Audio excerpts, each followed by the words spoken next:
শাস্তিস্বরূপ যদি তাকে মৃত্যুদণ্ড দেওয়া হয় প্রকাশ্যে, তার কারণে শত অপরাধীরা ভয় পায় এবং শত অপরাধীরা মুক্ত হওয়ার প্রবণতা তৈরি করে। কোনো কোনো বিচার মানুষের জীবন ফিরিয়ে দেয়। ইসলামে যে বিচার পদ্ধতি আছে, সেই বিচার পদ্ধতি যদি সত্যি সব শর্ত মেনে সিনসিয়ারলি করা হতো, তাহলে এর মধ্যে অপরাধ কমে যেত।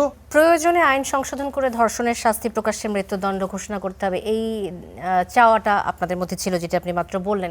কিন্তু আপনারা তো কল্যাণ রাষ্ট্রের কথা বলেন, তো কল্যাণ রাষ্ট্রের ধারণায় প্রকাশ্যে ফাঁসি কিংবা মৃত্যুদণ্ড কার্যকরের আসলে সুযোগ আছে কিনা, বিষয়টা যদি আমাকে বলেন। কারণ প্রকাশ্যে শাস্তির ধারণা অনেক সময় শরিয়া আইন বাস্তবায়নের আকাঙ্ক্ষা থেকেও আসে। আমি একটা কথা বলি, পবিত্র কোরআন মজিদে এই শাস্তির ব্যাপারে একটা আয়াতে বলা হয়েছে যে ইসলামী বিধান এবং কল্যাণ রাষ্ট্রে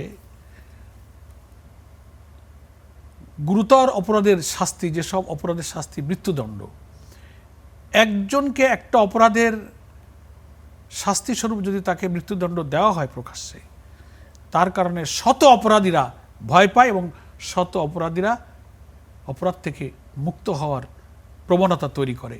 এই জন্য ওখানে বলা হয়েছে যে কোনো কোনো বিচার মানুষের জীবন ফিরিয়ে দেয়।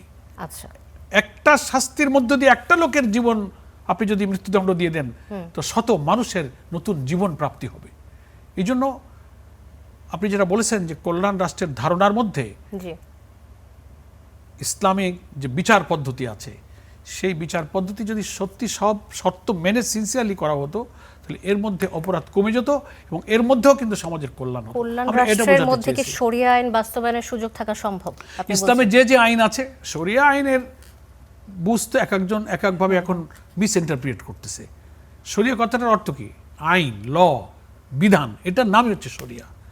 এখন কল্যাণের জন্যই মহান আল্লাহ তাআলার বিধানের মধ্যে যে সমস্ত বিধানগুলো আছে, ইসলামিক কল্যাণ রাষ্ট্র বলতে আমরা বুঝি যে মহান আল্লাহ তাআলা মানুষের কল্যাণ রেখেছেন যেসব বিধানের মধ্যে, যেসব নিয়মের মধ্যে। তার জন্য তো ব্যাপক স্কলারদের আলোচনা আছে, গবেষণা আছে, বই পুস্তক আছে। আমরা মনে করি যে সমাজের কল্যাণটাই ইসলাম চায়। যেসব অপরাধ সমাজকে কলুষিত করে, সভ্যতাকে ধ্বংস করে, তার জন্য ন্যায় বিচারটাই হচ্ছে Islam. Social welfare, social work, justice, that is called Islam. এগুলোকে আমরা বলি ইসলামের কল্যাণ রাষ্ট্র, একটা ওয়েলফেয়ার স্টেট। এই আচ্ছা, যদি তাই হয়ে থাকে, তাহলে মাদ্রাসায় আমরা যে বলাৎকারের ঘটনাগুলো দেখি, সবসময় আসে আমাদের কাছে খবর, সেখানে তো ইসলামের চর্চাটা অনেক বেশি হয়। কেন হয়? এটাও অপরাধ। এটা যে যা ঘটে তার চেয়ে প্রচার হয় বেশি। বিশ্ববিদ্যালয়ের আঙিনায় যা হয়, গাঁজা, মদ, নেশা, ধর্ষণ, তা কিন্তু পত্রিকায় নিউজ হয় না। কোনো কারণে কোনো ঘটনায় মানুষ তো শয়তানি প্ররোচনায় প্রভাবিত হয়ে মানুষ তো অপরাধ করে বসতে পারে। একটা মাদ্রাসার কোনো ঘটনা যদি হয়, তিলকে তাল করে এত প্রচার হয়, হাজারো অপরাধ ঢাকা পড়ে যায়। ওই যে মাদ্রাসার একজন শিক্ষক অপরাধ করেছে, তো আমরা সে অপরাধকেও ঘৃণা করি, তারও শাস্তি হওয়া উচিত। উনি তো ভুল ত্রুটির ঊর্ধ্বে নয়, উনিও মানবীয় সত্তা, তার মধ্যে অপরাধ আছে। কিন্তু ইন্টেনশনালি একটা মহল এই ধরনের কোনো ভুল ত্রুটি পেলে যেভাবে ফোকাস করা হয়, আধুনিক শিক্ষিত লোকদের যে সমস্ত অনৈতিক